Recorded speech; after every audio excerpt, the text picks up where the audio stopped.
మహాకుంభమేళా ప్రారంభంలో పవిత్ర స్నానం ఆచరించి సన్యాసినిగా మారిన ప్రముఖ బాలీవుడ్ నటి మమతా కులకర్ణి కిన్నర్ అఖాడా నుంచి బహిష్కరణకు గురయ్యారు. మహామండలేశ్వర్గా ఆమె తీసుకున్న దీక్షను రద్దు చేశారు. పలువురు మత పెద్దలు అఖాడాల నుంచి వస్తున్న అభ్యంతరాల నేపథ్యంలో ఈ నిర్ణయం తీసుకున్నట్లు అఖాడాలు వెల్లడించారు. అంతేకాకుండా ఆమెను అఖాడాలో చేర్పించిన కిన్నర్ అఖాడా ఆచార్య మహామండలేశ్వర్ డాక్టర్ లక్ష్మీనారాయణ త్రిపాఠిని సైతం అఖాడా నుంచి తొలగిస్తున్నట్లు తెలిపారు. కిన్నర్ అఖాడాలో కులకర్ణి చేరిన తర్వాత అందులోని సభ్యుల మధ్య వివాదాలు చెలరేగాయి. అఖాడాలో చేరిన మొదట్లోనే ఆమె అత్యున్నత స్థానమైన మహామండలేశ్వర్ హోదాను పొందడాన్ని పలువురు వ్యతిరేకించారు.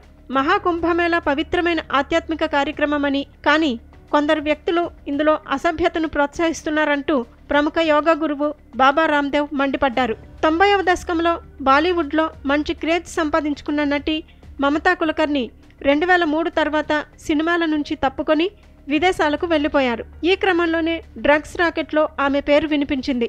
పోలీసులు నోటీసులు సైతం పంపారు. ఇన్నేళ్ల తర్వాత కుంభమేళా సందర్భంగా భారత్కు వచ్చిన ఆమె అందరినీ ఆశ్చర్యపరుస్తూ కిన్నర్ అఖాడాలో చేరి తన పేరును మాయి మమతానంద్ గిరిగా మార్చుకున్న విషయం తెలిసిందే.